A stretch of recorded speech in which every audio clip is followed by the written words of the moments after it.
தினம் ஒரு அதிகாரம். இன்றைய அதிகாரம் 86. இகல். இகல் என்ப எல்லா உயிர்க்கும் பகல் என்னும் பண்பில் பார்க்கும் நோய். சரி. தினம் ஒரு அதிகாரம். அதிகாரம் எண் 86. இகல்.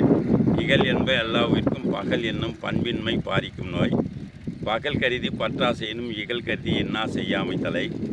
இகல் என்னும் எவ்வநோய் நீக்கி தவல் இல்லா தாவில் விளக்கம் தரும். இன்பத்துள் இன்பம் பயக்கும் இகல் என்னும் துன்பத்துள் துன்பம் கெடின்.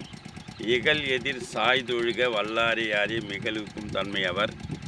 இகலின் மிகலினிது என்பவன் வாழ்க்கை தவளும் கடலும் நனித்து. மிகல் மேவல் பெய்பொருள் காணார் இகல் மேவர் என்ன அறிவினவர். இகலில் எதிர் சாய்தல் ஆக்கம் அதனை மிகல் ஊக்கும் ஊக்குமாம் கேடு. இகல் காணாம் ஆக்கம் வருங்கால் அதனை மிகல் காணும் கேடுதற்கு. இகலானாம் இன்னாத எல்லாம் நகலானாம் நன்னயம் என்னும் செருக்கு. நன்றி.